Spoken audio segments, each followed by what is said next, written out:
Hey, how's it going? Well, Good. How you doing, Fixie?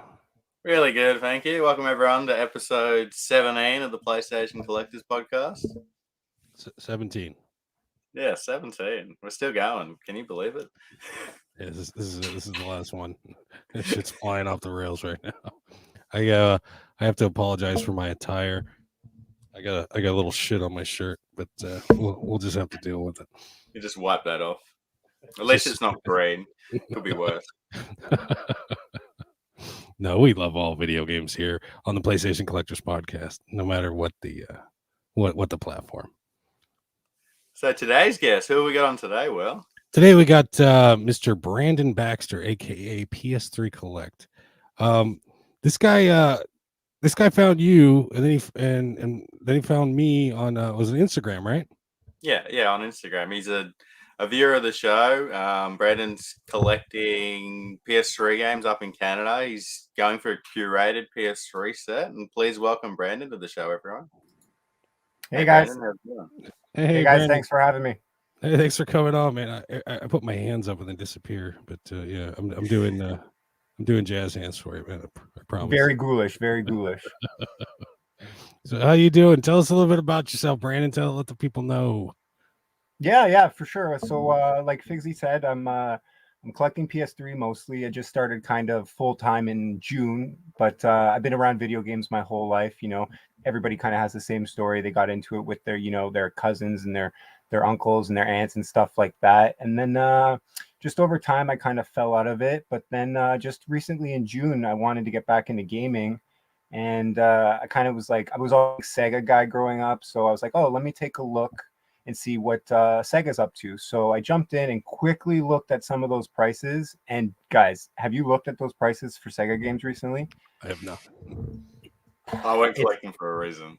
I don't know if it's like this everywhere, but like in Canada, you're looking at like 125 for like Streets of Rage, and that's like a copy with the sticker peeled off. So really quickly, I was just like, you know what, this isn't for me. I actually worked for EB Games back during the run of PlayStation 3, so I actually have a lot of memories of when the PlayStation 3 games were launched. So like going in and remembering, oh man, I can't wait to gut like the newest game and put it up on the wall. And so when I saw games like Africa was like the most rare game on the system, I was like, I have this in my hand. I remember opening it EB Games style, breaking the seal, putting it in the little sleeve, putting it up on the wall. And now I'm like, oh my God, I can't believe I did that. So like it all comes full circle. And now I'm at like, I would say maybe 338 now since June. So pretty good chunk in 6 months time. Yeah, definitely, man. Those But- those corporate game stores, EB Games, GameStop, they're responsible for a lot of atrocities against video games. Honestly, man, like GameStop has a lot of horror stories, but they were good to me. Like it was fun to work there. I think what it is they started training their like cashiers and everything to push incentive programs, and that really kind of switched everything. When I was there, it wasn't really like that. Everybody was kind of chill, and so I don't know. They were always good to me. I have some good finds there, if you would say. Figsy, you told a story last week. You're not allowed. Was it you're not allowed to go into EB Games or something like that? It's not that I'm not allowed to go in there. I'm not allowed to trade to them because they've deemed me to be an excessive customer. And just on this, I went there yesterday and I had a bit of a bad experience, if you guys want to hear that. Yeah, go ahead. So I bought 10 games. And I always check the prices of games because they're different to the stickers. And, I'm a bargain hunter. So anyway, I checked my receipt as I'm leaving because it was more expensive than I thought. And they've charged me for a game I didn't buy, $30. So I've had to return that already. So I've already okay, this is a bit annoying. I've gotten home, I'm opening the games, taking the stickers off, and one of the discs is missing. So not just they've overcharged me, I've now got to go back after today's podcast and go and try and ask for the disc that they didn't give me. I don't even know if they'll give it to me, but I've got the receipt and everything. That's hilarious. So I've been on the other end. I've done that to people. So if you just go in and tell them, like, I opened it, it wasn't in there, they're used to that. So they'll be like, yeah, somebody might have done that. Not especially the if it first has the time seal. Done that. Right. Cross That's funny, though. Overcharged and then no game. the crime GameStop. I'm not talking about the shitty work conditions of GameStop and the bullshit they make their employees go through. I'm talking about unsleeving, unwrapping, get new games, and then putting them on the shelf, and then telling you they're new when you're buying them, and as they're no, man, it's bullshit. I've gone back and forth, and it's with the employees at the GameStops, and it doesn't do any good. You just fucking you're yelling at clouds. Yeah, again, I've been there, and it's just like, you know what? Yeah, I understand what you're saying, but this is what they're telling me is new, and you just kind of got to go with it. But I actually have a good story from my GameStop days. One day, it was like 1 week they were pennying out games. Are you guys familiar with that term, pennying out? No. So is it like clearancing out games where they just put them for a penny? Exactly. So they were pennying out original Xbox, and like usually you get an email or something when they're forecasting that. But one day I went in, nothing, 60 games plus. Second day I went in, 60 games plus. Every day, Monday, Tuesday, Wednesday, Thursday, Friday, I threw like 50 cents, 60 cents in the till and walked out with 60 games every day for 5 days in a row. Jesus. It's like literally like one of my greatest gaming feats ever, and I think I still chase that to this day. That's the awesome. Walmart's here. What they do is when they're gonna send games back to the manufacturer, or whatever, they put 3-cent prices on them, and if you can find them on the shelf at that 3-cent price, you can buy them. But it's just I guess it's a code of letting the stockers know that you got to take the shit to the back so we can send it back to the manufacturer. And sometimes people take these pile of 3-cent games, they could take them up to the register, and the cashier's like, "Man, no, we can't sell you this. We can't sell you this." No, I've seen videos like that. And it's Yeah, like, I've what do you seen videos mean? like that. It's like no. But yeah, my greatest take was a pile of 3-cent and dollar games from Walmart, and then running over to GameStop. Got to open them up real quick because GameStop doesn't take sealed games for whatever reason, and you just cashing in and getting something I really wanted as opposed to the crap I got off of them. But I love that. Yeah, no, totally. One time I remember me and my friend, we had the idea to print off the list of what games would go for from GameStop and then go over to Blockbuster and kind of just compare. And they were doing like 2 for 20. So we would get 2 games for 20 and then trade them in towards a sports title and get $50 off and then just switch it over to whatever game came out.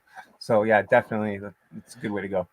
I did that to an extent, but I sort of worked out the formula that they used, which was about a third of whatever the pre-owned price was. Whatever the pre-owned price was, they give you about a third trade-in, and that was accurate within like 95%. I ended up going through my collection one night and pulling out like sport titles and new games. Went to my eBay store. I pulled out maybe 90 titles, took in a console, and I ended up getting like $3,000. Nice. Did you make a video? That's how I got banned. Yeah, that's of that. You have a video, something like that. Yeah. There's a YouTube video where yeah. You can't call corporate and pitch a fit and they'll let you back in because it's a lot of people do here. A lot of people they take advantage of just like you did, and then they get banned. They can't trade in anymore. I should give corporate a call. And I didn't get banned. They deemed me not a customer. They deemed me a company. So they said, we're only going to deal with you company to company with ABN numbers and stuff like that. So basically treating me like a wholesaler. Send Andy in. Fuck shit. Yeah, you need an intern to go do that bullshit for you. I have done things like that. Shh, you're gonna get him in trouble. No, that shit. Yeah. If worst came to worst, I'd send my kid in. I have a son who's 19. I would send him in to do my dirty work, and he'll gladly do it. Yeah, he's got the ID. Make him go do it. I got another friend who's got the high membership who's done things for me in the past. So. Hey, I wanted to add something on. We're talking about how GameStop and EB Games open their sealed games. Now, there is a genuine reason for that, and it's because of the way their shops are built. Now, if they were to not do that, they would need glass displays because of theft. They can't just put sealed games on the shelf. Because that's the only product that they're mainly selling, they would need their entire shop fully glassed. And you know how expensive that would be. So from a completely just business standpoint, and like you can understand why they do it, Not that I agree with it, but unfortunately, that's the world we live in. Also, too, you have to think they're not worried about collectors on the internet and that, right? So it's just they're doing whatever they can to make sure they can prevent enough theft and kind of move on with it. Actually, it's funny. I worked at 2 game stores in my life. One was EB Games, and then another retail one, HMV. And at HMV, we were right downtown Toronto, Yonge and Dundas. I've seen people run in, grab an end cap of Zelda, and run out into the middle of the street and get tackled into the street. So I'm talking about like right in the heart of downtown Toronto. They have acrylic cases that the games go in, and you can keep them sealed, but the entire store is kind of, they just sit on the shelf, but you have to bring them up and they scan them through like a sensor-matic, and we would open them up and they take the game out and they would stay sealed. But I remember my boss telling me those were like $95 each case. So I don't know if that was at the time or he was just like bullshitting me, but they seemed expensive at the time. Who did the tackling? So down there we had actually a loss prevention unit within the building. So we had 3 like off-duty officers that could arrest people. So you seen some crazy stuff down there. Yeah, it was pretty nuts. But really, if one of them got stolen, you're losing more money with the case getting stolen than the actual game. So that was kind of the argument. One guy brought it up. He's like, well, if these are more expensive, like, aren't they going to get stolen just as like at the same time when the game gets stolen? So it was like a battle we had there. But it is the only place I've ever seen where individually sealed games were indeed on the physical shelf for you to like pick up and take a look at, other than them being gutted. So in retailers here, there's a retailer called Big W. They don't do this for video games, but they do it for expensive DVDs. Cheap DVDs are left on the shelf sealed, where I think it's DVDs that are over like $25 are actually put in these cases on the shelf. But video games, they gut them, put them behind the counter. So I don't know where they draw the line. Maybe their DVDs don't get stolen by people anymore. Do you guys remember, did you ever have like at like our Walmart, we had video game discount bins, and they'd be like the $5 DVD bins, but they would be for $20 games? No, I yeah, they got those bins here, but no, I've never seen a video game one, just DVDs. Yeah. So Will, like back in the day, I remember going into a Walmart and there's like, what's that PS2 game? There's like a rose on the front of it. It's a beige cover. Rule of Rose. There was like 10 in this. Yeah. And it's like one of those things where I was like, I never thought, like, if you look at that, you're just like, okay, next. And like, I wasn't super into games at that time, so I didn't know Atlas print runs and all that stuff. So like, you were just like a kid and being like, all right, on to the next one. But I remember seeing that game in there, and there was 15 of them. Yeah, I said it before. A video game collector with a time machine wouldn't go back and kill Hitler. They would just steal. They would just go back and buy fucking cheap games. Because hell, I would, man. I'd buy. Where are you going back to? 2001. Oh, Brandon froze up. Brandon, you lagging? That's all right. Well, I feel like I'm playing Call of Duty with somebody with a goddamn connection with their goddamn phone. I hate it when Brandon was saying he's got someone streaming in the house and then someone streaming Netflix in another room, so his internet's going to be slow. But we'll get to the chat while this is going on.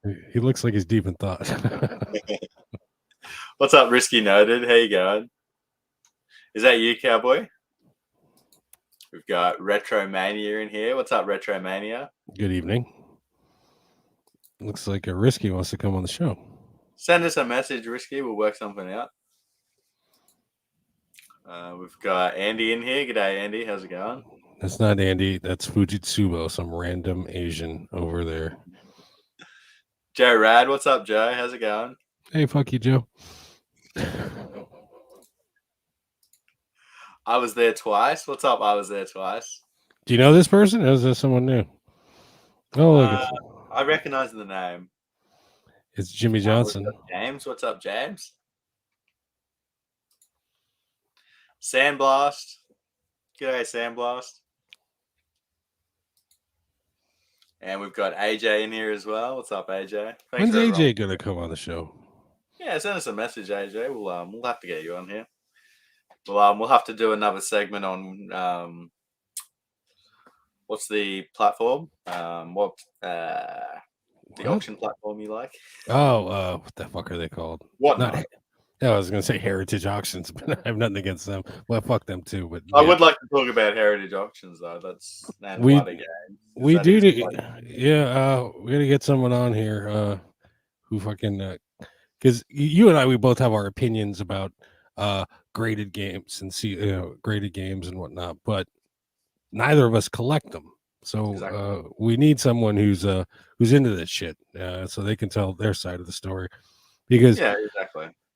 Me, I again, I don't have any, but I mean, I'm not 100% against him, but it's that whole that Carl Jopes, is that the guy? Yeah. His whole expose on it's kind of soured me to the whole thing. He's getting sued, by the way, again.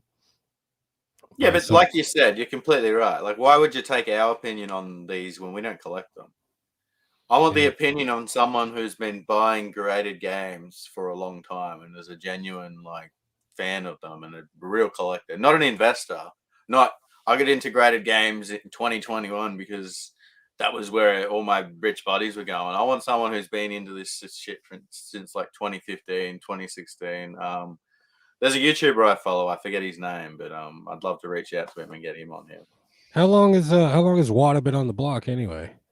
So Wada's been around for 4 or 5 years, where VGA have been around for 20 years. And the thing with VGA is they've never pushed up prices. They've never game grading's been around. Prices have been a little bit higher than sealed games. Suddenly Wada come around, they get involved with the grading company. They're selling on their own collection. The employees are going to conventions going, have you guys got graded games? Have you guys got sealed games? Sealed games? I'm buying any sealed game. Why do they want all these sealed games? Because they knew the prices were going to be higher in the next couple of years.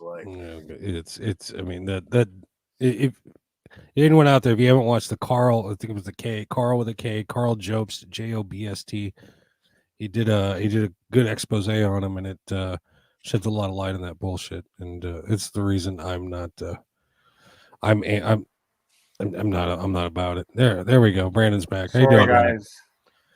It's kind of Wi-Fi. I'm out in the country, and like I said, I got my mom streaming Netflix, my brother streaming Thursday Night Football, so it's a little rough. I apologize. No, that's all right. We told everyone in chat, so if you drop out again, we all know what to expect. It's like a bad joke. We got an Australian, a Canadian, and a US, and an American. Something's bound to go wrong here. American, a Canadian, and Australia walk into a bar. Right? The Wi-Fi goes down. The Wi-Fi sucks. Yeah.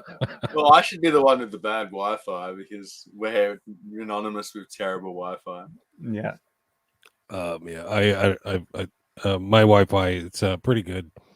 My girlfriend, she's heavy into online gaming, and up downstairs I'm hardwired, but upstairs she's doing Wi-Fi, so we buy the premium package. I'm not bragging or anything.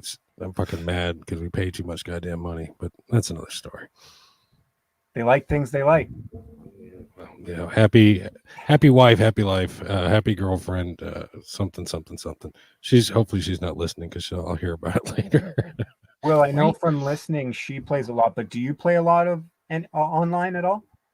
PUBG is the only game I play online. Yeah, PUBG. I play it actually I haven't played it today. Today I got I got a new game. What's that? New game. I got JoJo's Bizarre Adventure Eyes of Heaven. Stellar. Yeah, and I opened it. Oh my god, yeah, and it's a PAL game. I don't think there was an NTSC release, but I opened it up, popped it in, played a few minutes of it. Yeah, not as cool as I thought. I want to get into JoJo. I mean, I've heard so much about it, but the game is maybe I got to give it more time. I only played it for about 30 minutes before I had to jump on here. Are you playing anything online, Brandon? I've never really played anything online, but I'm like a huge campaign guy. So right now, God of War is kind of all the rage, So I just played through the first one yesterday. Good memories. I remembered why I never finished that game. Holy shit, it is hard. I haven't finished it, but PUBG was the reason I haven't finished it. I was addicted to PUBG at the time. So, are you familiar with the first God of War at all? Are you talking about the PS4 one? No, PS2. PS2. Ooh, been a long time. Okay, do you remember that spiral spike column? 45 minutes nonstop it took me yesterday. But yeah, it was fun. And then last night I started The Wolf Among Us. Have you guys played that? No, I haven't seen it. It's a Telltale game, right? Yeah, it is really, really stylish, really kind of, New York fable heavy, gothic, really cool. I like it. I'm not a Telltale fan. I like Back to the Future, but I didn't really get into it myself. Haven't played. Go ahead, Will. I'm sorry. In that game, it's like the wolf. It's like the classic wolf from fairy tales, and you run into the Goldilocks and freaking the Three Bears, and those are all the people who inhabit the town. Is that correct? Yeah, it's wild. Ichabod Crane's running around. You got the Prince and the Pauper. Snow White's your like left-hand lady. She's an investigator. It all has this weird Killer 7 vibe, kind of cel-shaded vibe, Batman type thing. It's really good. I would say it's one of those worlds that hooked me in within the first 2 minutes. I cared about the characters. I wanted to know what was going on, and I think that's like the key to those Telltale games, right? Yeah. So yeah. I love I love a good cell shaded game, to be honest. Yeah, I don't know. Definitely. Random thought, but anyway. But no, as far as God of War, I played them when they came out on the PS2 as they came out. I haven't revisited. Are you playing on the PS3? Yeah, I'm playing the HD collection. Yeah, I need to revisit it. But yeah, fuck, who am I kidding? I'm never going to pick that game up again. I already did it once when it came out. But no, yeah, God of War, you can't beat it. I've been watching. I watched the walkthrough. Who was it? Jacksepticeye's YouTuber. I don't know if you guys know him or not, but doesn't ring a bell. He's some Irish YouTuber, and he's entertaining to watch. And he did a walkthrough of Ragnarok. So Nice. yeah, I watched that I'm until on I the fell fence asleep. to buy it or not. I'm kind of like seeing all the posts on Instagram, and I'm like, I want it, but then I don't know if I'll get my money's worth. So did you play the last one? It's cool. I didn't finish the last one because of PUBG. That was what I was referring to originally. Oh, okay. I put in like 15 hours, and I was loving it, but at the time I wasn't just playing PUBG. I was streaming, so I was like committed to playing it at a certain time every day. So yeah, just ruined every other game for me. What are you playing currently, Fixie? Well, FIFA 23 just had the World Cup update, so I've been playing that. Good. Nice. Soccer. I actually oh god, so I used to play a lot of City Skylines on PC, and I got into it to the point where I had mods and stuff installed, which was great. But the problem with mods is if you return to a game with mods and there's a new update and the mods don't get updated, the game is broken. So I've spent like 6 hours working out which mods are broken and which mods aren't, because I don't want to play it without mods now that I've gotten like used to it. Yeah. So I've gotten to the point where I've now started a City Skylines map and it's working, and I think I'm going to play it. Nice. This is a PC game. I first played it on PS4 actually. First day I got City Skylines, so I'm a city building guy. Like I love Age of Empires, I love Sim City, you name it. I heard City Skylines was the shit. Came out on PS4. I didn't have a PC at the time. Day one, I grabbed it. It was like a half-price game. I played it until the sun came up. Like, do I have to say anymore? The sun's up, and I'm like, fuck, I'm still playing this. Like, I'm going to go to bed, man. Anyway, like, I now play it on PC with mods and everything. It is, if you're a city building fan, the best city building game, hands down. Like, there's a reason SimCity isn't around anymore. Oh, was it? Because the Skylines game took it over, I would have said. City Skylines is the new SimCity. It just shits all over it. Yeah, I'm not. I played The Sims, and I used to giggle like a little schoolgirl every time my character would piss himself, and that's about it. Well, what the game does, it's interesting. You don't actually build the buildings, if that makes sense. You just build the roads and all the infrastructure and sort of like the utilities, and you build the layouts. And if you build a good enough city, people then start building houses and buildings. And yeah, so it's cool to see your city sort of grow itself. Yeah, I love those games. The problem with those games, Roller Coaster Tycoon was so good. I couldn't play anything after that. I think I played that one. I had a girlfriend who had a PC at one point, but no, I'm not a PC video game guy. No, never have. I've like tried once or twice, but nah. I like my simulations, so there's lots Yeah. of those games on PC where I Okay. don't play any. Like I've got a decent graphics card. It's never been pushed because I don't play anything on PC. One thing I would like to like, I like playing RTSs, and they suck on console. So like, I would like to get into some sort of RTS. Yeah, I like yeah, using a controller. I yeah. can't That's use a mouse and good point. keyboard. That's true. But yeah, I want to get into like a really good RTS with the mouse and on the PC and kind of try that out and see where I can go from there. Real time strategy. Yeah, so like your Command and Conquers, your End Wars, stuff like that. So I'm a big fan of Total War, and if you're gonna get into Total War, man, Warhammer 3 Total War. Okay. Like, Yeah. oh my god, the Immortal Empires update. So it's Warhammer 3. Okay. Immortal Empires combines, if you own Warhammer 1, 2, and 3, it gives you like a combined world map. And cool. I'm talking, this map is fucking huge. Like, That's cool. That's cool. have you guys ever played a Total War game? I've seen videos online but never played one. Oh, Total War is like, it's so good. I've been playing it since like 2005. If anyone in chat's like a Total War fan, jump in. They have like an aggressive. I see them advertise a lot actually. Total War, yeah. I don't do much of the actual battles. I'm more of just like playing the campaign and doing the strategy and everything, and I just auto sim my battles. Nice.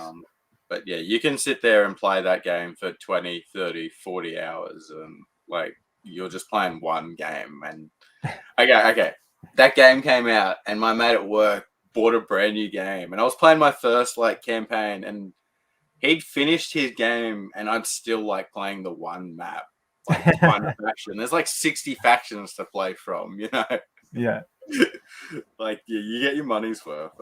I have bought all the DLC, but it's a game where if I'm going to buy DLC, I'm putting in like 20, 30 hours per each purchase. Yeah, no, makes sense. Yeah, I'm over here like, what the fuck are you guys talking about? I wanted to ask Brandon, you said you're playing God of War on PS3. Have you got trophy support on that? So yeah, trophy support for the first two games. That's I actually wanted to talk about. Are you guys trophy hunters, or do you enjoy the aspect of trophies? I know people are like, eh. I've played like 600 games on my PlayStation account, and I've got 17 platinums. Okay. But I enjoy going for trophies, if that makes sense. Like no, I've got all I'm the the same. platinums. So I'll go back and like replay a game that I played 2 or 3 times if it has trophy support, or I'll buy a game that maybe like it's on PS4 or it's on something else that I can play the original trophy set on the original game. So yeah, I do enjoy trophies. Yeah. As far as trophies go, I don't chase them. There are very few games I have platinums on. PUBG, as I've still been playing for fucking 3 years now. I got one trophy left to get a platinum on that, and it's one where you can join the club. Where you get in the enemy's car. So I'm still waiting to get that. I'm just gonna have someone fucking get on with me and help me cheat that one. Pain on PS3. Yeah, I've platinumed that, which I hear, which people tell me is really hard. So that means I'm better than all of you. But I can't think of any other games I platinum. Usually, I'll play, and it comes up in the corner. Oh, look at that! Yeah, whatever. I'm not a trophy chaser, but I have a friend who is Jamie Parks. He picked up, I think it was Resident Evil 2 on PS4, the remake. And he posted, it was funny. He's like, I'm 17%. And I went, I looked at mine on my app and I was like, oh, look at me, I'm 23%. And the fucking guy lost his mind and he went overboard, full hardcore. A couple hours later, he's like, I'm at 53%.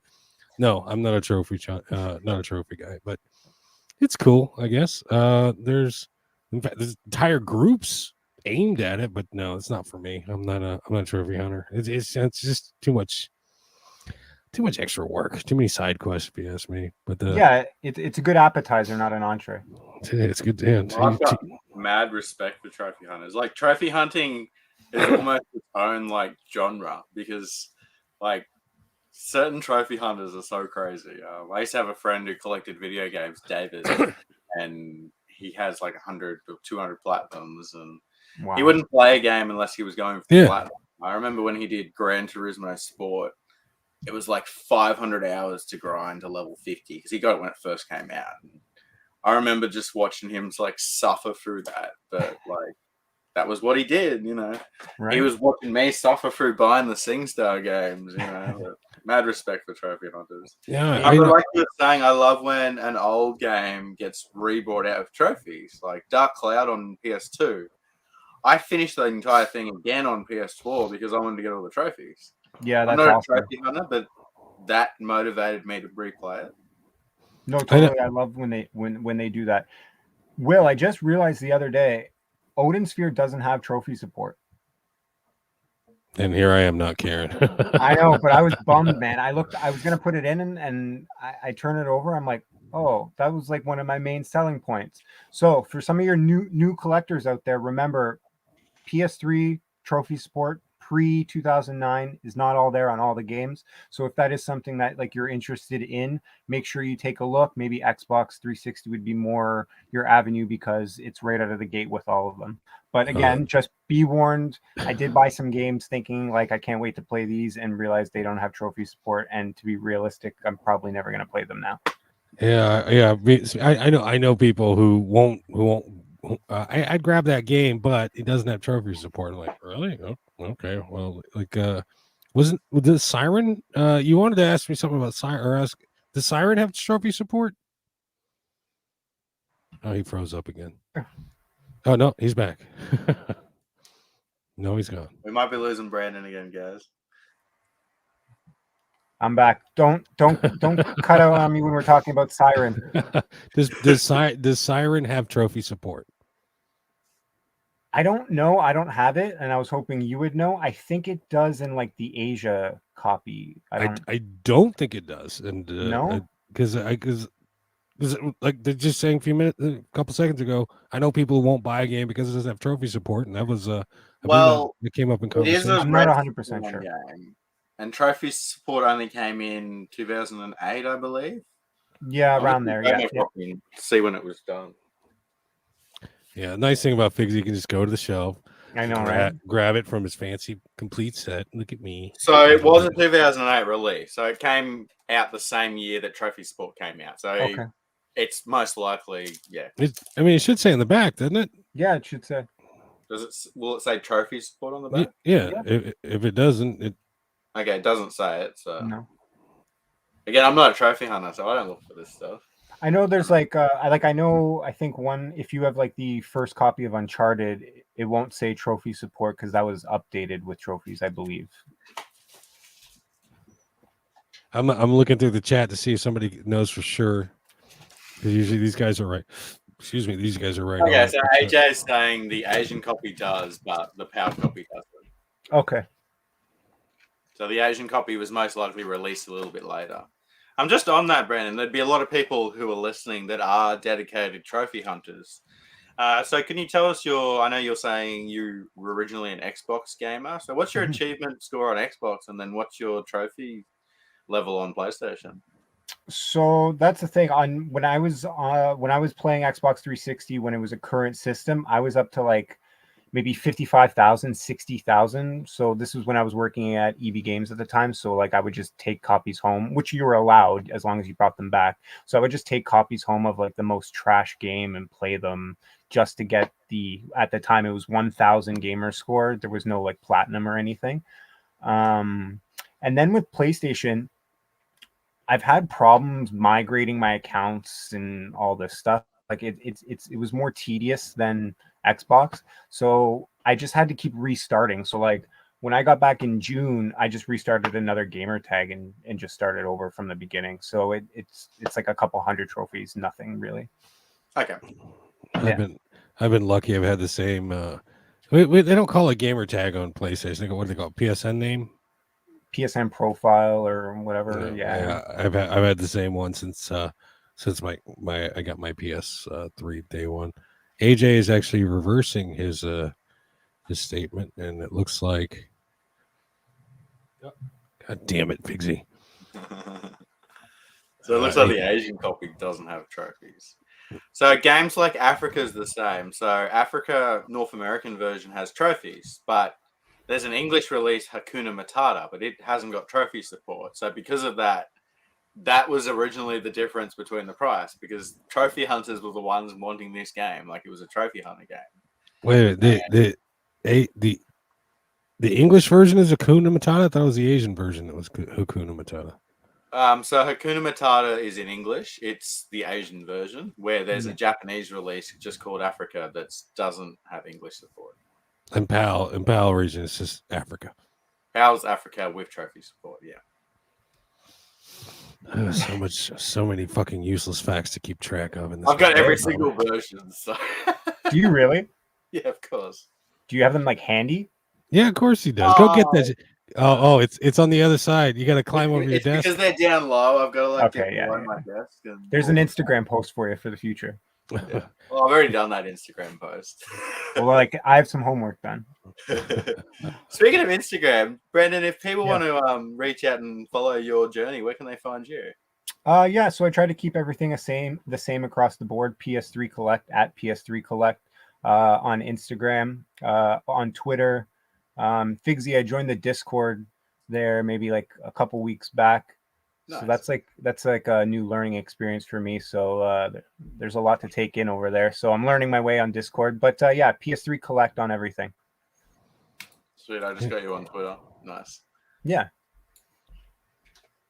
I'll be sure to go give Brandon a follow, guys, to join along with the journey. It's nice to follow people along with their journey. I think that's one of the most favorite things, is seeing, when people are struggling to get those games and then they finally find them and complete their sets and different things like that. So just on that, Brandon, what is your end goal for the PS3? So numerically, I don't really have a number, but like I was telling you kind of before, I approach my collection kind of like as a snapshot of the platform. So like as a comparison would be like DVDs. So you want a nice movie collection, you want your thrillers, you want your horrors, you want your action, you want your sci-fi. So I kind of do the same thing with video games. I apply that to like developers too. If I like certain developers, I'll kind of try to get all of them, game directors, stuff like that. I'm not collecting as many of the like shovelware kind of stuff. One exception to the rule would be if a film was released during the life expectancy of the PS3, I will get the game to go with it. So an example of that would be like Pirates of the Caribbean 3. So that movie came out, was on the system. It's like that's shovelware, but again, it's a representation of the time, the platform, kind of what was hot, what we had to buy. So overall, I don't have a number wise, but I'm just kind of picking stuff up that's kind of important to gaming history, stuff I want to play, stuff I have nostalgia to. One of the things I like to do is kind of set mini goals. So an example of this would be I want all the Silent Hill games. And I know there's only 3 games in there, but they are some of the pricier games. So for my birthday, I asked for the HD collection, and then I had a great sale on eBay, so I took a part of the proceeds of that and bought the next one up. And now, before you know it, I got they're here somewhere. They're all 3 of them are here. So it's just like a mini goal. It's not something that's super daunting. So same thing with Resident Evil. I wanted all the Resident Evil games, so kind of start with there. Kind of like Kingdom Hearts, you got to have both 1 and 2 of those.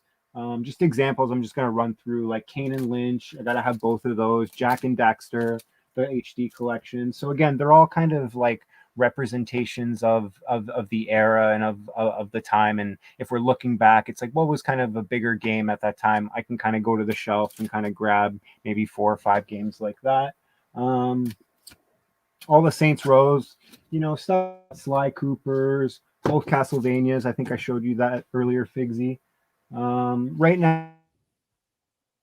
Oh, he's gone again. God damn it. Got more technical difficulties, guys. I do apologize. I had a question for him, too. Brandon. Brandon. No, man. All right, let's go to the chat. So Retro Mania's got a question, and we'll give you and my answer, Will, while we wait for Brandon. So Retro is asking, if you could go back in the past and get 5 games, what 5 games would you pick? You can only choose 5. Well, you know me, I'm a PlayStation guy. I mean, I could easily say, you know, stadium events or whatever the fuck the big super $1 million game is, but I would go for the I'd go for the top 5 on PS2, which would be Rule of Rose, Haunting Ground, Kuon. What's that one game with the samurai with the one arm? I fucking forget. And I you know, last week I would have said, or excuse me, a couple months ago I would have said Painkiller, but no longer. I don't know what the 5th would be, but yeah, I'd grab PS2 games, and yeah, maybe that maybe Tron Bond on the PS1. But yeah, I'd go for high dollar games because, you know, I'm just gonna flip them and then buy the games I want. That's fair. I'll answer a little bit differently. I'll answer on moments where I actually had an opportunity to buy a game. So I had an opportunity to buy Poop Slinger when it first came out. I thought it was a scam, so I didn't buy it. If I could go back, I would have bought that. I remember when I first started collecting, seeing a copy of NBA Elite 11 on eBay for about $2,000. Oh, If I could go back, I would have bought that. I know it's a lot of money, but you know, like if I could buy a copy for $2,000 today, I would. So. yeah. Same question to you, Brandon. If you can go back in time and grab 5 games, which 5 would you grab? Figsy just gave me a perfect segue. I've held an NBA Elite 11 in my hands. So again, this is when I was working at downtown Toronto at HMV. That's where you put it and run. Dude, it was my job. They gave me the recall printout to go grab the games off the wall and put them in the back. So I do vividly having a memory in the back at looking at the game and being like, I've never seen a recall before. I wonder why this is being recalled. And I remember being like, I could cash myself out and actually just go and buy this, but I was young. I didn't want to lose my job. I was in college, all this stuff. So I just kind of let it be. But I had that in my hand, and yeah, it's kind of that's I know that's the closest I'll ever get to it again. So at least I have that. Did they get destroyed, or did they get sent back to the warehouse, or what happened? The email was for these specifically to get sent back to the warehouse when we did have recalls in the past that were marked destroyed. So there was a difference between these. They were going back. Now, where is this warehouse? I don't know, but it's funny, Figsy. We did a lot of importing through a company in Australia. It was called AEC. I don't know if you're familiar with it. AEC. Yeah, it was like a DVD company that we did importing from. Whenever we couldn't get anything here from like one of our main distributors, we'd go through AEC importing. Interesting. Yeah. We're on to something here. We're going to find this warehouse full of NBA Elite 11s. Jesus. Find your signature where you sent it back. I'm not saying that came from that warehouse, but I wanted to throw that out there to see if you were familiar with AEC. Well, the reason I said that is because there's a rumor going around that one day there'll be a warehouse full of NBA Elite 11s. Could you imagine? Yeah, there's a warehouse in California where they're reprinting them. It's called Dusty Games. I actually have a question. Do you guys mind talking about that? Yeah. You want to bring it up? Yeah, of course. So for me, it's all new. So I've been following along with like one of my first episodes where I was like hooked was when Ricky was on and you were opening up the Painkiller, and it was that was surreal to me. I even messaged him. I was like, that was wild. I had an adrenaline rush just watching that. Like it was unbelievable. But like, can you kind of maybe like what goes into a reprint? How can Dusty Games just go and reprint a title? Like I know you had like you pay money. Like what is it? Like you go to Sony? Like, they're a game distributor, so they have contracts with like Nordic Games or different publishers like that, and then they would then go to, I've been assuming, a printing press with this agreement, to print 5,000 copies, to print 10,000 copies. I know they've been a distributor for 4 or 5 years. I've got other friends out there who sell games and do things like this. That's not, especially today, like PS3 era, you couldn't just do this, but today it's very readily available. Sony only require like 1,000 copies of anything to start to be printed. So, you or me could make a video game and get it on the shelves. Yeah, It's going to cost us $1 million where it might have back in the day. But just on that, it would come down to the same as being able to reprint titles and different things like that. I know like Atlas and certain distributors or publishers won't do it, but looks like Nordic Games are very happy to say, sure, you can go and reprint your games. Yeah, Nordic Games, they're a fucking whore. There's a company in Canada. VGP?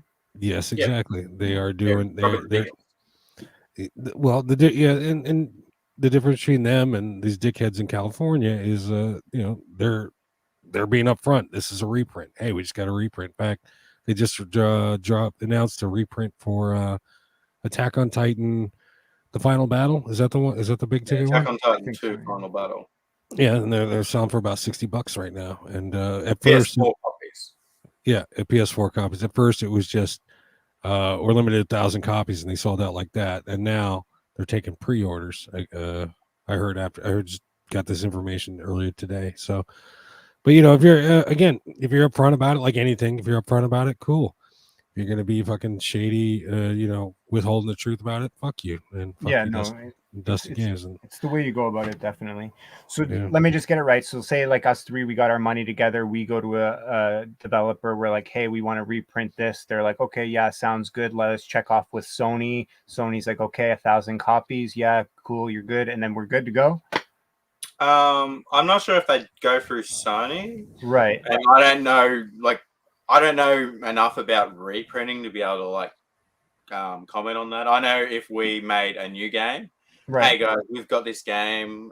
Here's 20 grand. We want to get 1,000 copies made. I know we can do that. I'm not sure about reprints, but obviously there's companies doing it. So if we could get some real information, I'd love to be able to like confirm on that. There must be a way that they're doing it. That's why we gotta get Sheena on here. She knows what the fuck's up. Yeah, exactly, 100%. Sheena, if you're listening, come on the fucking show. So Sheena actually publishes her own Switch games. Oh, okay. Yeah, she definitely might have some numbers or kind of know the process. Well, if you guys want to chip in on a game, I got 20 on it. So let's do this, man. Let's get this thing going. Sounds good. I'd like to add on VG. Is it VG Plus? Video Games Plus? Video Games Plus. Yeah. So I know, like, it's not good for collectors when a game gets reprinted, but what they're doing up front, this is a reprint. It's being sold for retail price. It's a $200 game on eBay. I'm all for that. I've got a collection full of expensive games, but I'm all for if they're doing it the right way, because there's companies out there going, we're going to do it and auction shit. That's dope. Yeah.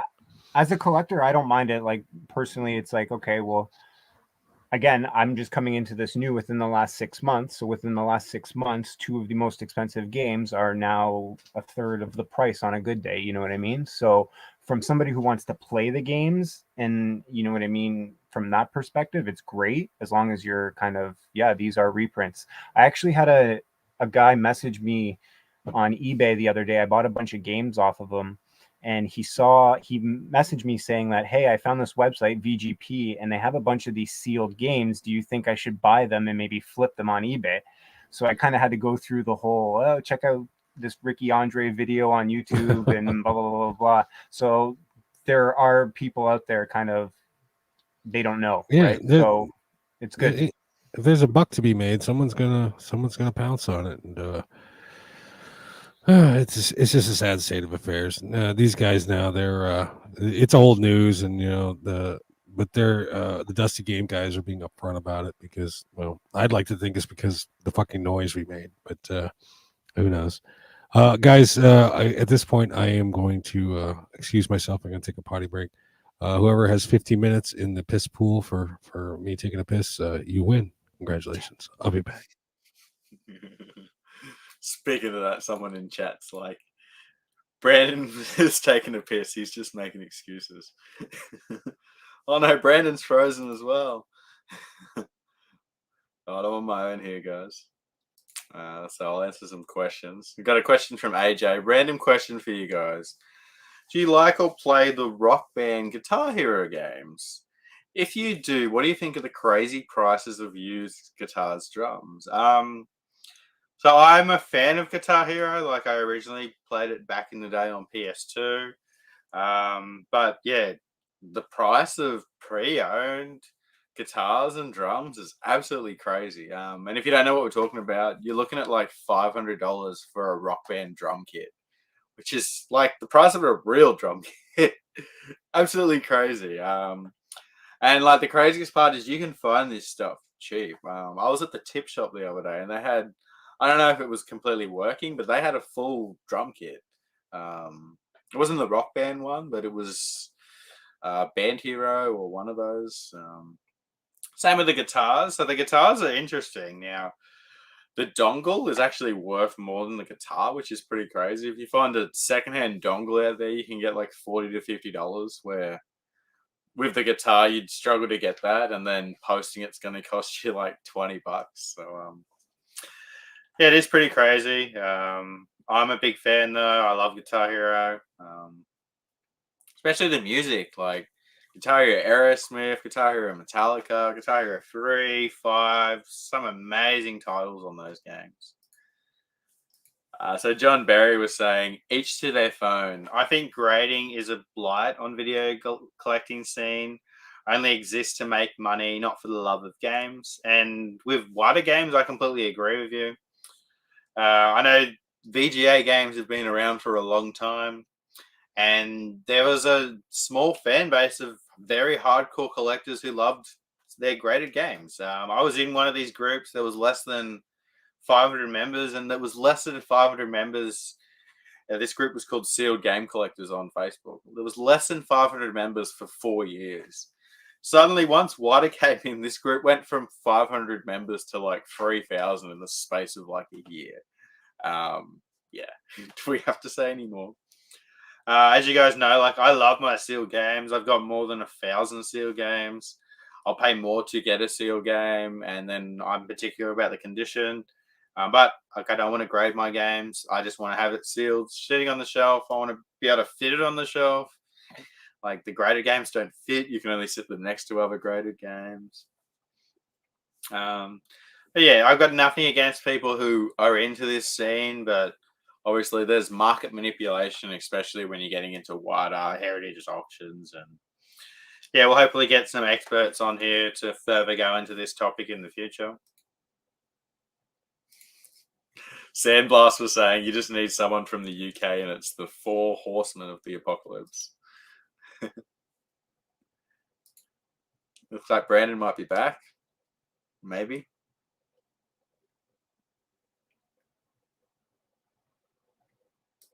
Retro Mania was saying God of War on PS2 is easy. I remember God of War on PS2 being a button mash game. Where at least the new one uses more skill over just like spam the X button for 10 minutes. Joe Rad was saying the Wolf Among Us US is excellent. Really looking forward to the sequel. Like I was saying, I'm not the biggest Telltale fan. I played the Batman Telltale game. I played the Back to the Future one, which I really enjoyed. But yeah, it's just not my thing. I'm more for the gameplay, making your own, picking where you're going, not just following a linear story. But if there's people out there who just want to play video games for stories, and there's some amazing titles out there. The only God of War games are fun, but that's not hard unless you play them at the hardest difficulties. But yeah, that's like everything. Like some people just want to have fun with the games. Some people want to play them on the hardest difficulties. Welcome back, Brandon. I kicked everybody off the internet. Nice. Will picked a good time to take a break. Sorry. Andy was saying American Truck Simulator is like that. You add hundreds of cool mods and then come back to play months later, and after a game update, the whole game's fucked and won't run. Yeah, but that's the thing with mods. Like, you can't blame them because people that make mods are making them for free, They're not getting any money when the game updates, and suddenly they have to, like, rework anything. So, shout out to anyone out there who makes mods for people for free because you're the real heroes.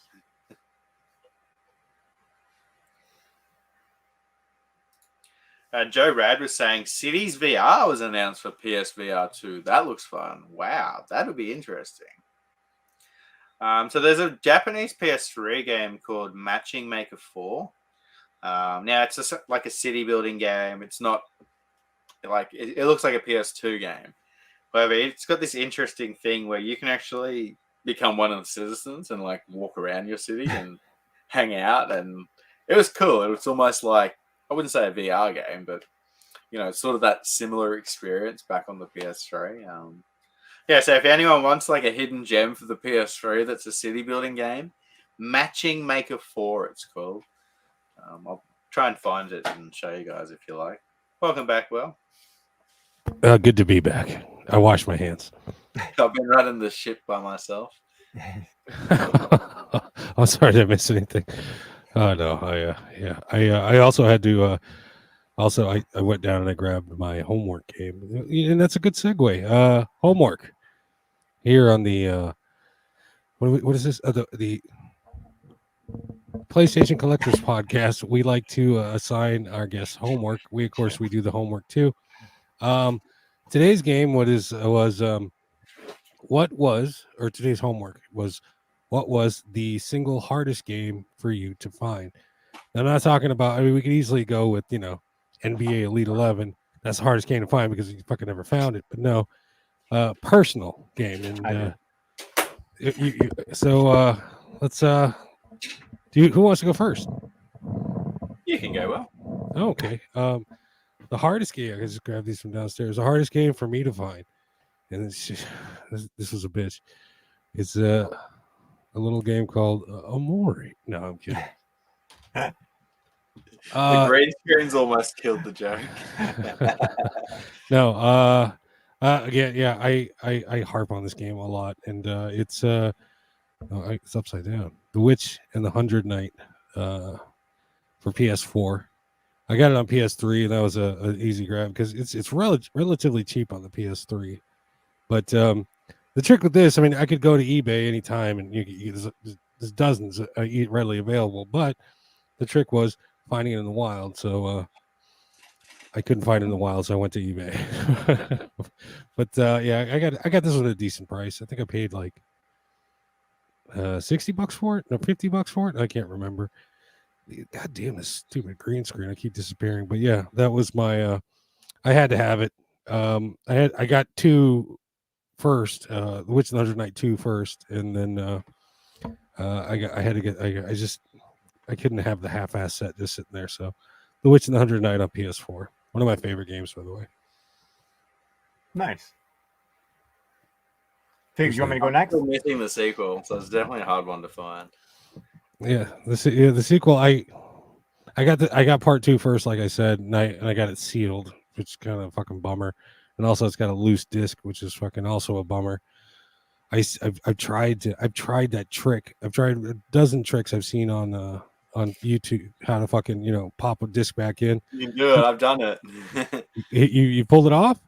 I used to be like pro at it, but because I haven't done it for so long, I have to re-teach myself how to do it. No, man. So yeah, that thing's still sitting loose. I spent a good couple hours just sitting there and fucking crunching it up. I would practice with a open disc.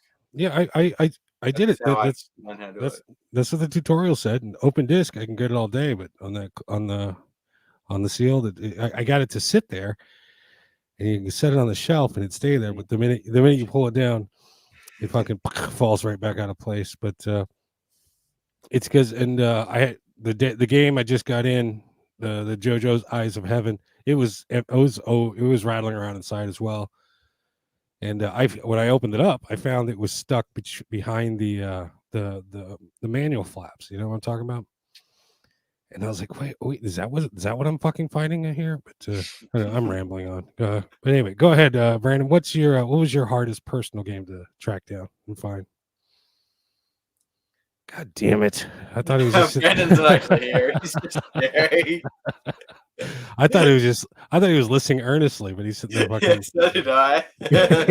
He's sitting there fucking frozen. I'll go on, Will. So I have told this story before. I don't know if I've told it on the podcast. But for me, it was SingStar Sumi Helmet With So Norway? this was my white whale on the PS3. I did daily searches for pretty much 2 years looking for this.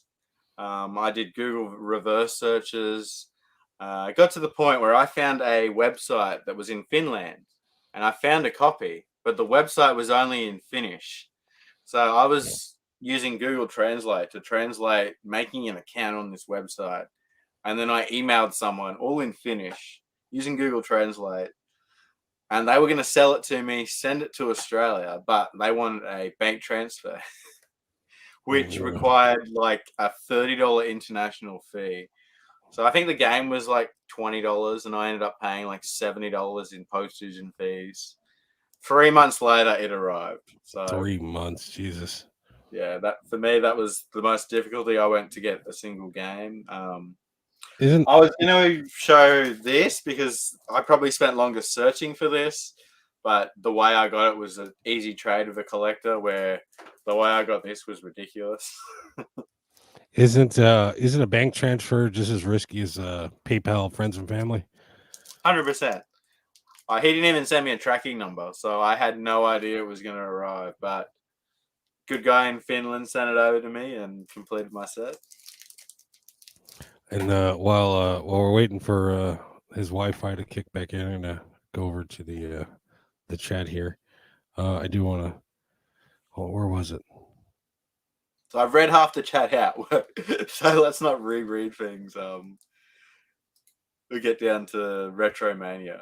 Retromania was saying best PC game that doesn't work on console is Sims. That game is cool, but works best on PC unless you have a keyboard and mouse plugged in on your console.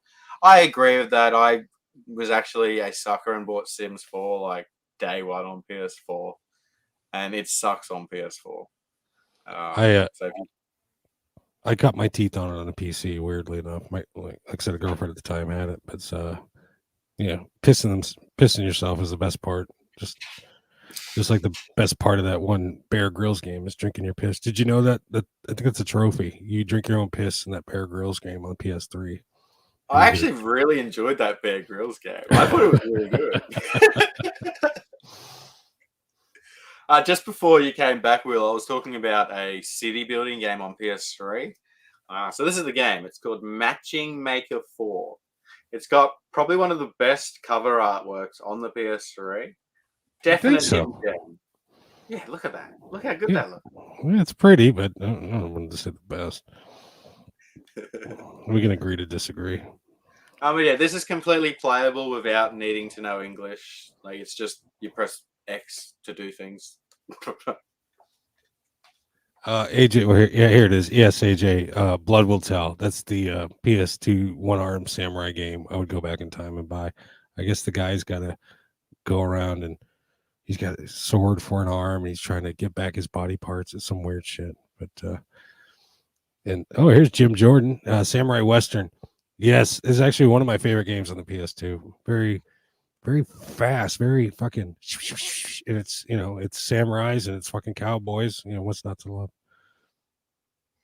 I've seen copies. I've never played it though. I've played Way of the Samurai. Have you ever given that a go? Yeah, I've got them all except the PAL one. But yeah, what's so funny story of Way of the Samurai. The first time I played it, I couldn't work out how to pick up my samurai sword.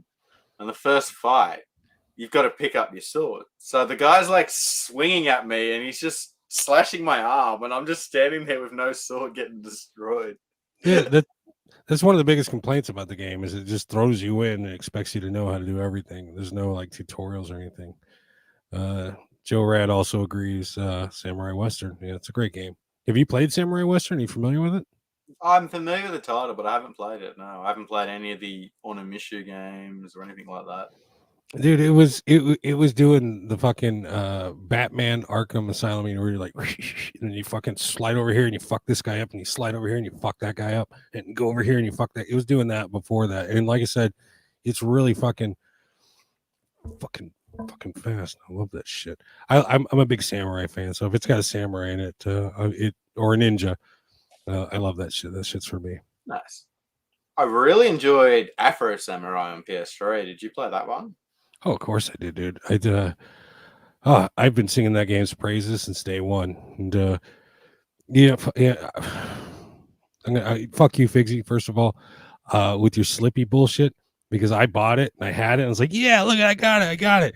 And you, with your slippy bullshit and your fucking slippy bullshit supporters, you don't get the fucking slip cover. It's like, god damn. But I did find the slip cover. I found for like $6. It's great. It's got a slip cover, and the slip cover goes. Well, It's got a little Velcro, or is it a magnet? I can't remember, but I think, or is it just floppy? I gotta go look at I it. think it just flops open. Yeah. Yeah, but then the thing opens up, and then for a slight second, I was like, oh man, if there is something in these slip covers, and I was like, nah, fuck this guy. And but no, yeah, it's the only slip cover I've really ever chased, and I'm done with slip covers after that. It's one of my favorite slip covers, actually. But just on that game, that's got one of the best voice acting or voiceovers of all video games. Samuel L. Jackson, how good is it? I'm surprised that game's not through the fucking roof. I mean, the anime was well loved. Of course, you got Sam Jackson played the side ninja. I can't fucking remember his name. Is the sidekick ninja, and he also played the main character. But the main character barely said anything. They said like I don't know, maybe 20 sentences throughout the whole length of the anime. But it's great anime, great game, great voice acting. I mean, fucking getting Samuel Jackson. I mean, what other games is Samuel L. Jackson on? Yeah, I can't name one. That's possibly Actually, he's the cop in one of the GTAs. Now that I think of it. Oh yeah. San Andreas. He is Officer. Is it Officer Tenpenny? Yeah, no, Officer Dickhead, but no. Well, fuck that. I guess this game isn't as special as I thought it was. What game's he on? One of the biggest games. Yeah, that guy's. Oh, yeah. Well, who else do we got in the chat? So AJ was again mentioning the Attack on Titan reprint, but then Joe said something interesting. It sold out so fast, so it's good that they're now doing pre-orders to get more, because they're like, okay, it's sold out. We want everyone to get this, so we're printing even more copies. I love that. I've got nothing bad to say against VGP over in Canada. Top work for them. Yeah. I was looking up the message, but I'm taking too long. But yeah, I don't know, $60. What is? How much is well, how much was it going before yesterday? I mean, that's the question. I can't speak of the American copy, but over here it's $150 game. Jesus. No, I think it was bumping maybe 100 over here. But no, I don't think it ever got that high. I was chit-chatting back and forth with. I was verbally sparring with some dickhead on Facebook, as I do, and he mentioned that the game got reprinted. I found out later, and I posted, good for players, bad for collectors. Yeah, I did see that actually. And he fucking went. He got a little bent up, out of shape. Gatekeeping for the those who play all their games, and I'm better than you because I buy the game and I don't just throw it on the shelf and let it collect dust. I play it. I think there's room for both of us, man. You know what I mean? I play not every fucking game on my shelf. I collect more than I play, and I try and play every game, but I ran into a problem the other day where I fucking went to go play a game and I pulled it off the shelf and it was sealed, and I was like, oh, god damn it, the challenge. No, I put it back. I'll either find it's not on PS4 digital, and I'm not going to get on Steam because I'm not a PC guy, but that's the eternal struggle. When you find a game on your shelf that you want to play and it's sealed, do you wait for a new one? Do you pirate it? I used to open them, but these days I keep them sealed and Yeah. try and get them copy. Yeah. Or watch a play on YouTube or something. I'm less less FOMO these days. Yeah, you're thinking with your wallet there, and it's not much, and I don't blame you for it. Don't shame me for it. But this guy was shaming. It felt like he was gatekeeping for I'm better than you because I play my games. I seen an interesting post in the Discord this week. Sebastian, who was on the podcast Beliskina, shared something from a forum. Now, the forum was PS3 Collecting Forum. So this forum's about people collecting PS3 games. It was a post from 5 years ago where Sebastian shared his full set. And the comment was like, what a waste of space. What a waste of money. I've got the full set on a hard drive, blah, blah, blah. So just think, this guy searched a PS3 collecting forum. He scrolled back through 5 years of posts to post that. Like, hate. The irony of that is hate is a big motivator. I'm a big hater, and but yeah, it motivates me. It pushes me, and that guy, yeah, hats. You gotta tip your hat to him for his effort. So if he's gonna troll, he's gonna do it right. Whose picture? Going to be worth $1 million one day. I saw that picture. Yeah, I saw that. Andy shared it with me. Whose collection was that? Baliscano. It was on the podcast. Baliscano. Hey, you said that. I don't listen too good sometimes. So we were talking about the Rock Band and the Guitar Hero stuff before, and Joe was saying, I'm so happy I got all that stuff years ago. Got the whole Rock Band set up and a bunch of Guitar Hero guitars. Nice. Retro Mania was saying, at least I can play this drum kit. On a real one, it sounds like Pain. I love Pain. It's a great game. Who is Retro Mania? He said he wanted to come on the show earlier. Was that him? No, that was Risky. What? Oh, I'm trying to move this thing, and it's you. Retro Mania was saying, nothing against people taking advantage and seeing a new market is capitalization, but capitalization doesn't mean making money with illegal activities. What WADA did is market manipulation. What is illegal? Yeah, well, they had people working for both companies. It's a conflict of interest. You can't be doing things like that.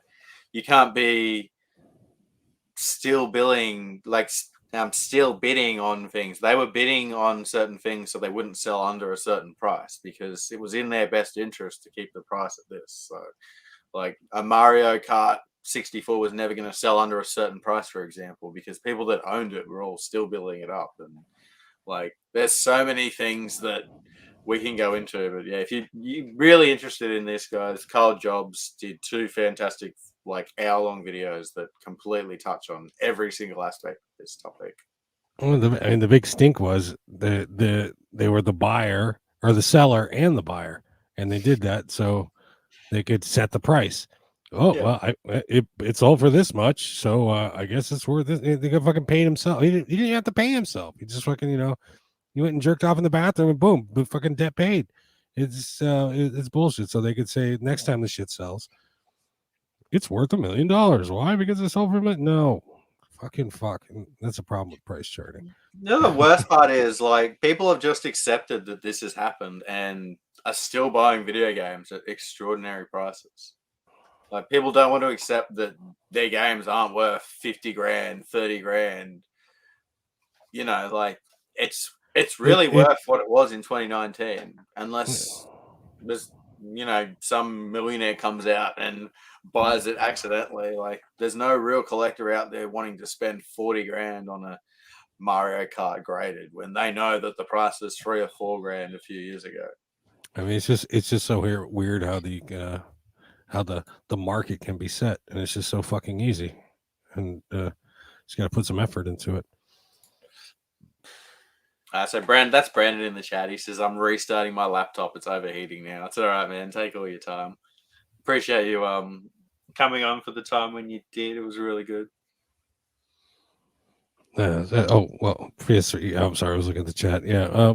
If you can get back on, hold on. That was for me. Yeah, if you can come back on, is he going to get back on? Does he say? I'm not sure.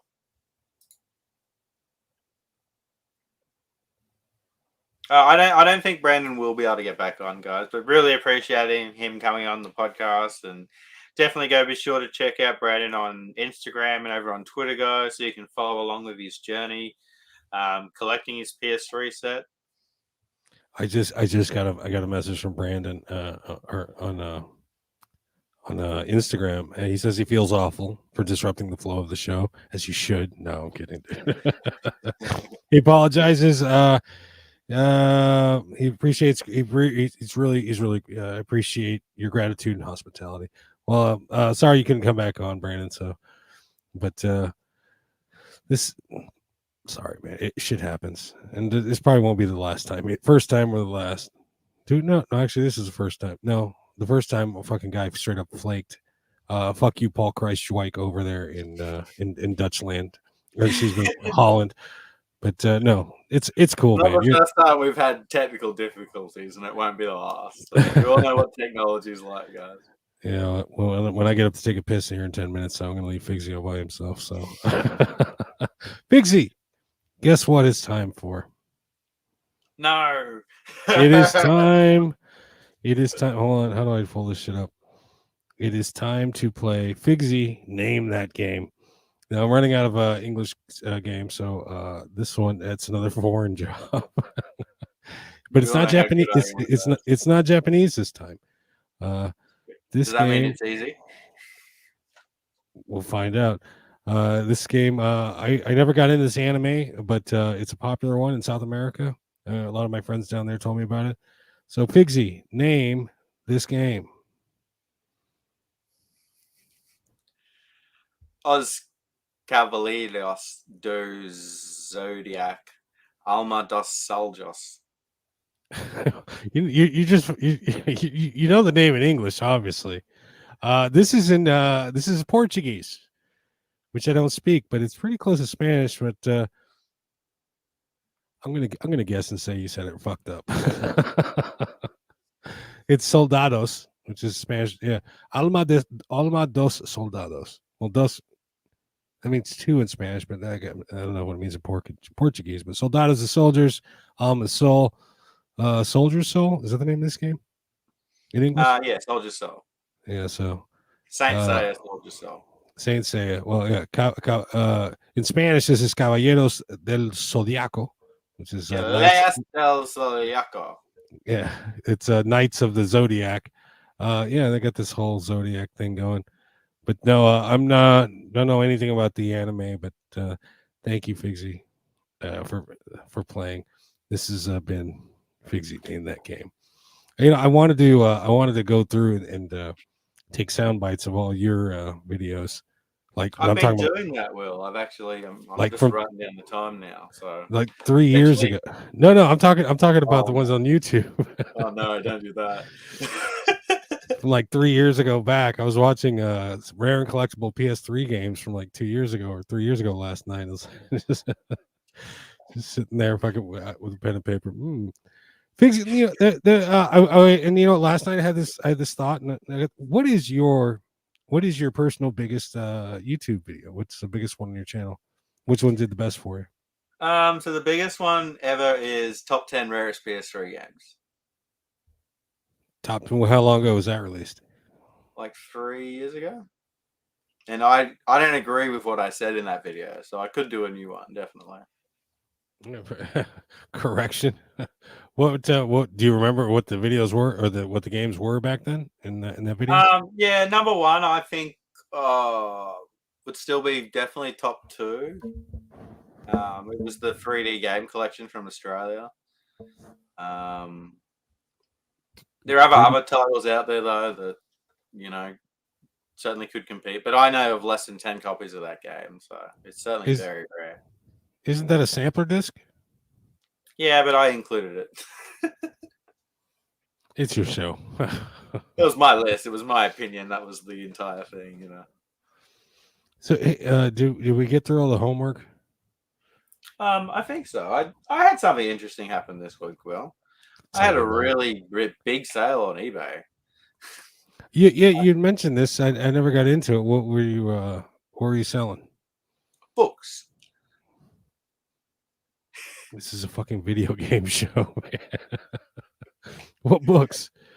So I made a video a few months ago. I picked up like a big lot of books. I don't usually do books, but you know, getting out there buying video games all the time and selling them for profit isn't a feasible business full time because, you know, video games are just so expensive these days. So to be able to do what I do, I've got to branch out into DVDs, books, other things that people want less money for, they're willing to just basically give them away. So I ended up buying 5 tons of books for $80. Now, when you say tons, are you talking literal tons, or are you just Talking saying literal tons. what? How much is an Australian ton? Because an American ton is 2,000 pounds. 1,000 kilos. What the So fuck's it's the a kilo? same weight. I'm talking like I filled my car up 15 times. Jesus. But fast forward to this week, I just sold one eBay listing. It was a lot of Agatha Christie books, and it ended up selling for $1,200. One book? Well, it was 80 books, but it was one listing. 80 books? Yeah. For it how was like much? $120 postage, so I ended up making about $1,000 profit. Cheers, man. Shit, you're buying the beers tonight. Let's go. So honestly, that's all it's done is paid my bills for the week, and it's given me a little bit extra money for garage selling this weekend. So I'm getting my car fixed after the podcast and different things like that. That's keeping me doing what I'm doing, keeping me making YouTube videos and, doing eBay full time. So that's awesome. What's wrong with the car? Nothing. I'm just getting a service done. So I'm actually going to see Andy after the podcast, and he's going to help me with that.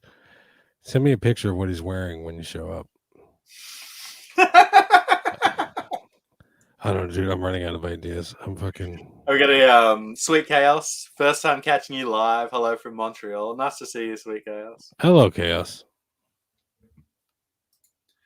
Joe was saying, I buy PS4 games sealed, then buy them again on Switch to play, or buy a digital PS4 copy. It's PS4 game sealed. I texted this to you earlier. I found a cool video game hack. Why are you covering your face, dude? This is a fucking really cool fucking video game hack, life hack. So, as you know, these PAL PS4 games, they got a tear strip on the bottom, like a pack of cigarettes. This got PlayStation. You just fucking tear that open, and the bottom comes off, and you just slide the sleeve off, and boom, you got an open game. But if you take that sleeve, the top half, you can take a Nintendo 3DS or 2DS game, and boom, instant plastic sleeve. And Figsy, weren't you shilling for a company at some point that would that sold video game protecting boxes? Yeah, Retro Protect over in Retro the UK. Protect. Yeah, it's a plastic sleeve, right? Yeah. Here's free ones right fucking here. So when you tear your fucking PAL PS4 game open, is it the Asian ones too, or is it just PAL? I think it's just PAL. Asian ones come with the Y seals. Okay, so when you tear open your PAL, you just take off the top part, and boom, I've Pokemon Y, fucking sealed, protected, beautiful. I'm gonna be dropping I'm gonna make a YouTube video about that shit. I'm so excited about this life hack. I love it. It's gonna be great. It'll be a short. Jaseg is asking, would you count Metal Gear Rising Revenger as a Ninja Samurai game? I personally would. I'm sorry, what was that Metal Gear game? Metal Gear Rising Revengeance. Okay, just want to make sure. No, I would not count that as a ninja. Well, don't they have? Is that the same ninja for Metal Gear 2? It's Raiden, yeah. But he's like a cyber ninja. Yeah, to me, that's a ninja game. It's no. Yeah, it's a sneaky game. But no, I don't consider cyber ninjas legit. No, the button spamming, like no, dude. No, I mean, a ninja's he's gotta have the shoes with the fucking toe cut in it, the fucking boots and shit. That's a ninja. If he doesn't have those boot shoes, he's out. Yeah, so Retromania touches on something really interesting. The same people who manipulated the retro game collecting market did this with the coin collecting market. So if you guys aren't aware, in the early 80s, in particular silver, the coin collecting market was manipulated. So if you look at the price of silver over 40 years, in 1982, it was way higher than it is today, which makes absolutely no sense. And it was because of this manipulation. And these people actually all got charged and fined for it. The same fucking people are doing it in the retro video game collecting market 40 years later. Like, it's the same people. It's the same guy. Yeah, it's fucking crazy. And bullshit. And people are still like, yep, I'll just go and buy this for blah, blah, blah. Like, hate these people. I wonder if something like that was ever done to TGC, like Magic the Gathering. I mean, look at the price of the Black Lotus today. Like, you can't tell me that there wasn't anything to do with that being so expensive. I know that there was only a certain amount printed of the Forbidden 11 or Forbidden 9, but like, they shouldn't be that expensive. I know shit all about Magic the Gathering, but I do know the Black Lotus card. And I guess he's saying is if someone could reprint and re-release an old school pack with the Black Lotus card in there. I don't think anything happens like that. And fucking. Well, actually, there is a controversy at the moment. I haven't watched much of it, but I watched a video where something like that's going on in Magic at the moment, and people aren't happy with it. They're reprinting old school packs. Yeah, they're reprinting old like 90s cards that were meant to never be done, and they're selling them like for $500 each or something. I can't say enough on it, but I watched a video recently on it. Andy said, "Don't show the viewers your cock this time." Is he talking to me? Oh, there you go. Got to pass the YouTube censors. Used items don't have a fixed retail price. It all depends on availability and demand. All those used prices are imaginary depending on how many people are willing to pay for them. And exactly, that's 100% right. But that's why, like, we're so angry when it comes to these reprinted stuff, because reprinted stuff isn't a used item. It's a new item, and it should only be sold for MSRP, recommended retail price. Like, if you are a retailer or able to buy these items at, cost price, you should only be allowed to sell them at retail price. That, like, legally, that should be a thing. I don't know how that's not, and I'm sure it probably is. Dude, so you think Dusty Games might be breaking the law by... Well, they're not, because they're auctioning it off. They're probably finding a way around it. I don't know the law myself, but I'm sure that... I mean, that makes sense. I mean, you can't take a retail item. You just got directly from the manufacturer and double its price. That's price gouging. Yeah. But if you take that same item and auction it, it's bringing around that shit. Yeah, but we all know that it's going for more. I mean, it's so fucking... I'm getting annoyed talking about it. All right. It's similar to physical money. It doesn't have a value itself. It's just paper. We humans give it a fake value. If you don't see a $50 bill as $50, but a piece of paper, it's literally worth 10 cents. I like to use Venezuela as a good example. Their money is worth that less these days, that they use the money to make like clothes and stuff. And that clothing item is worth more than the money value itself. Oh, fucking capitalism. Joe said, "I'll sell you a sealed Mary Kate and Ashley for $5,000. Funny you say that. I sold a sealed, not a sealed. I sold a Mary Kate and Ashley today for $5. I'd never sell a PS5 game that cheap, but that game's worth nothing." What's up, Jason? Hope you enjoyed the podcast, man. Nice to see you. Hello, Jason. Well, I'm ready to call that one a show, if you don't mind. Shortest show we've had yet. I think so. Obviously, we've had some technical difficulties, but we really appreciate Brandon coming on, guys. So be sure to go check out Brandon over on Twitter and Instagram. Yeah, it's at PS3 Collect, if I'm not mistaken. So this Sunday we have Niccolo Rossi from Italy. Yeah, it's our first Italian. Yeah, and he's one of the admins over on the PS3 and PS4 collecting groups.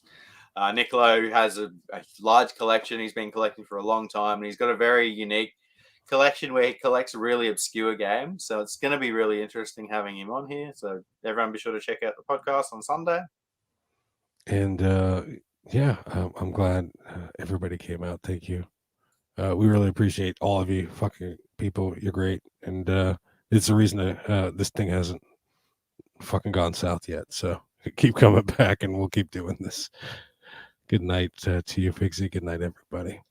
Just on that, I'll just add one thing. So after our podcast on Sunday, I'm actually meeting a fellow collector YouTuber.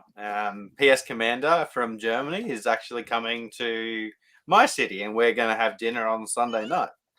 Aren't you doing a big stink about it? Aren't you going to make a big show about it for your? So Monday we're going to go game hunting, and then hopefully he's going to come back here, and I'll just fire up YouTube live stream and sit here with PS Commander and chat to you guys. So be sure to look out for that, guys. I'm really excited. Looking forward to it, and yeah, great. Good. Hey everyone, have a good night. Well, it's been a pleasure as always, and we'll see you guys on Sunday. Good night, everybody.